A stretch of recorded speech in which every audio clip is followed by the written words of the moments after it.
मंडळी, मार्गशीर्ष महिन्यात दोन महत्त्वाचे नवरात्र असतात. एक खंडोबाचं नवरात्र आणि दुसरं नवरात्र.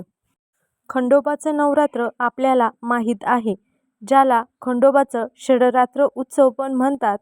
यंदा तो उत्सव 21 नोव्हेंबरपासून 26 नोव्हेंबरपर्यंत आहे आणि त्यानंतर सुरू होणार आहे दत्त नवरात्र, अर्थात 27 नोव्हेंबर ते 4 डिसेंबर ह्या कालावधीमध्ये असणार आहे दत्त नवरात्र.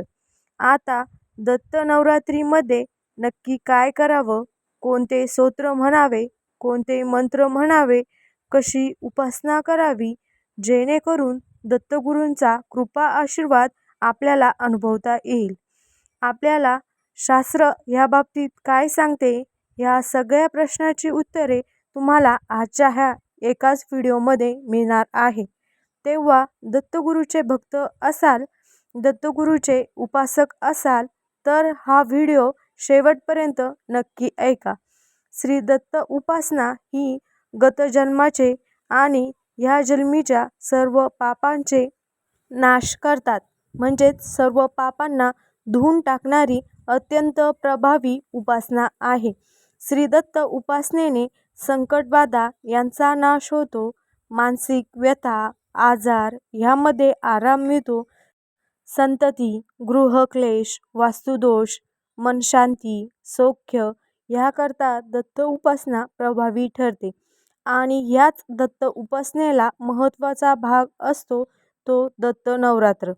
दत्त नवरात्रीमध्ये दत्त तत्व पृथ्वीवर जास्त प्रमाणात कार्यरत असते, म्हणूनच दत्त नवरात्रीला केल्या जाणाऱ्या उपासनेलाच जास्त फळ आपल्याला मिळत असतं. मग तुमच्या समस्या सुटाव्यात ह्यासाठी तुम्ही सुद्धा दत्त नवरात्रीत काय करावे ते ह्या व्हिडिओमध्ये आपण बघणार आहोत. देवीचं नवरात्र, खंडोबाचं नवरात्र हे बसवण्याचा कुलाचार अनेक घरामध्ये असतो. तसंच काही जणांकडे दत्त नवरात्रीसुद्धा असते. जरी तुमच्याकडे दत्त नवरात्र बसण्याची पद्धत नसेल तरी सुद्धा काही गोष्टी दत्त नवरात्रीला अवश्य करू शकता. मार्गशीर्ष शुद्ध अष्टमी ते पौर्णिमा म्हणजे दत्त जन्मांचा सायंकाळच्या पर्यंत हे नवरात्र घरामध्ये बसवले जाते. मार्गशीर्ष शुद्ध अष्टमीपासून पौर्णिमेपर्यंत दत्त नवरात्र असते. योगीराज दत्त हे विरक्त रूप आहे. दत्तगुरूंच्या अवतीभोवती असलेले 4 श्वान हे 4 वेदांचे प्रतीक आहे. पाठीशी उभी असलेली गोमाता हे पृथ्वीचे प्रतीक आहे. स्वतः दत्तगुरू जटाजूटशिरी, पायी खवडा घालूनी, काषाया वस्त्रधारी अर्थात भगवे वस्त्र धारण करून उभे आहे. त्यांच्या चेहऱ्यावर कमालीची प्रसन्नता, शांतता आहे.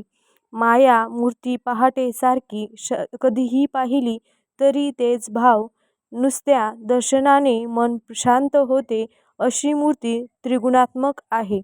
त्रिलोक्याचा राणा आहे. त्याच्या ठायी ब्रह्मा, विष्णू, महेश एकवटलेले आहेत. त्यांच्या ध्यान करताना योगी जनाची समाधिस्थ अवस्था होते आणि आरती ओवाळीता हरली भवचिंता अशी प्रचिती येते. दत्तात्रयाच्या मूर्तीला रोज अभिषेक करून दत्त संप्रदायाप्रमाणे 9 दिवस किमान 9 घरी भिक्षा मागून त्यांचा नैवेद्य दत्तात्रयांना समर्पित करण्याची प्रथा अनेक घरात आहे. ह्याशिवाय 9 दिवस श्री गुरुचरित्राचे पारायण करण्यात येते. दत्त भक्तांसाठी गुरुचरित्र हा एक पंचम वेदच आहे. दत्त जयंतीच्या दिवशी दत्तगुरूंचा अभिषेक करून त्या दिवशी दोन्ही वेळेस उपवास केला जातो. दत्त जन्माचे कीर्तन ऐकले जाते, दत्तभजन केले जाते, सुंठवड्याचा प्रसाद वाटला जातो. गुरुचरित्राचं पारायण पूर्ण झाल्यावर दत्तगुरूंना पेढ्याचा किंवा गुळखोबऱ्याचा नैवेद्य दाखवला जातो. दत्तबावनी किंवा दत्तकृपेचा झरा अशी स्तोत्र म्हटली जातात. उत्सवात दत्तांचे पूजन भजन केले जाते. दत्त जन्माच्या वेळी दत्ताचा पाळणा म्हटला जातो. त्यानंतर दत्तगुरूची आरती होते आणि पुष्पांजली म्हटली जाते. दत्त जन्माच्या उत्सवाची सांगता करताना ज्येष्ठ माता भगिनी दत्तमूर्तीची दृष्टसुद्धा काढतात. दत्तगुरूचे आशीर्वाद घेतात. दत्त उपासनेची ज्याला ओढ लागते त्याला अन्य कोणत्याही गोष्टीत रस राहत नाही. त्या जीवाला उन्मत्ती अवस्था प्राप्त होते. भक्त कोण आणि भगवंत कोण हे पाहणाऱ्याला सुद्धा कळत नाही. एवढी एकरूपता त्यांच्यात आपल्याला दिसून येते. हे सुख, ही अवस्था केवळ गुरुकृपेनेच प्राप्त होते आणि त्रैलोक्यरानाचा सान्निध्य प्राप्त होते. संघर्षमय मानवी जीवनाला आश्वासकता, आधार देतात ते म्हणजे श्रीदत्त. भक्तांनी हाक देताच हजर होणारे ते म्हणजे श्रीदत्त. श्रीदत्त हे अत्री ऋषीचे पुत्र म्हणून अत्रेय आणि ज्या मातेला कुणाविषयीच राग, द्वेष, असूया नाही ती अनुसूया, अशा मातेचे हे पुत्र. कुणाविषयी असूया नसणे हा मानवी जीवनात सुखी राहण्याचा मंत्र. मग ह्याच अनुसूयेच्या पोटी जगाला सुखाचा मार्ग दाखवणारा आनंद जन्मला. श्री गुरु सारखा असता पाठी राखा, इतरांचा लेखा कोण करी. ह्याच विश्वासाने जगताना हा प्रचंड आत्मविश्वास देणाऱ्या श्री गुरुदेव दत्तांच्या चरणाची भक्त गुरुचरित्र ग्रंथाच्या पारायणात दत्त नवरात्रीत सुरुवात करतात. परमेश्वर अवतारानंतर गुरु म्हणून पहिल्यांदा अवतार म्हणजे श्री दत्तगुरू. रज, सत्व, तम ह्या तिन्ही गुणांचा संगम म्हणजे श्री गुरुदेव. अशा दत्तगुरूंच्या सेवेत दत्तनवरात्रीमध्ये श्री गुरुचरित्राचे पठण नक्की करावे आणि ते करायला जमले नाही तर 2 हस्तक आणि 3रे मस्तक जोडून मागणे मागायचे. दत्ता दिगंबराया हो, स्वामी मला भेट द्या हो. दत्ता दिगंबराया हो, सावळ्या मला भेट द्या हो. दत्ता दिगंबराया हो, दयाला मला भेट द्या हो. श्री गुरुचरित्र पारायण सप्ताहाला दत्त नवरात्रीच्या पहिल्या दिवसापासून प्रारंभ होतो. श्री गुरुचरित्राचं पठण करणं हे एक व्रत आहे. व्रत म्हटलं की आचरण विचारांची शुद्धता आली, पावित्र्य जपण्याची जबाबदारी आली. अनेकांना ह्या कारणामुळे गुरुभक्ती करताना काही उणिवा राहून जातील अशी भीती वाटते. मात्र ही भीती वाटायचे कारण नाही, कारण ती गुरुमाऊली आहे जी आपल्या अनंत अपराधाचे पोटात घालून घेते आणि आपल्याला चांगला मार्ग दाखवते. तिथे फक्त अनन्यभावे शरण जावे एवढेच. संत तुकाराम महाराज दत्तगुरूंना शरण गेले. माथा शोभे जटा भारी, अंगी विभूती सुंदर शंख चक्र गदा, हाती पायी खवडा गर्जती, तुका म्हणे दिगंबरा तया माझा नमस्कार, 3 शिरे 6 हात तया माझा दंडवत. अशा अनन्य भक्तिभावाने दत्त नवरात्रीमध्ये आपण कुठली न कुठली तरी उपासना अवश्य करावी. आता दत्त नवरात्रीत बसण्याची परंपरा पिढी जात चालत आलेली असेल त्यांच्याकडे काही गोष्टी आवर्जून केल्या जातात. पण ज्यांच्याकडे दत्त नवरात्र बसवण्याची प्रथा नाही अशा व्यक्ती काय करू शकतात तर अशा व्यक्ती आधी म्हटल्याप्रमाणे तसं गुरुचरित्राचं पारायण करू शकतात. ते करणं शक्य नसेल तर दत्तगुरूंच्या एखाद्या मंत्राचा जप 9 दिवस न चुकता करू शकतात किंवा दत्तगुरूची दत्तबावन्नी म्हणू शकतात किंवा दत्त महाराजांचे जे स्तोत्र आहे ते म्हणण्याचा नियम करू शकतात. म्हणजेच कुठली न कुठली एक गोष्ट निवडा आणि 9 दिवस ती सतत करण्याचा नियम करा. त्याचबरोबर जसा होईल तसा दत्तजयंतीचा उपवास करा आणि दत्त जयंतीच्या दिवशी दत्तगुरूंना नैवेद्य अर्पण करून दत्तगुरूची पूजा करून दत्तजयंती साजरी करा. तुम्ही दत्तगुरूंचे दत्तबावनी हे स्तोत्र रोज अगदी 52 वेळा सुद्धा 9 दिवस म्हणू शकता. ही सुद्धा एक प्रकारची साधना आहे. दत्तबावनीमध्ये 52 ओव्यामध्ये दत्तगुरूंच्या चरित्राचे वर्णन केले आहे.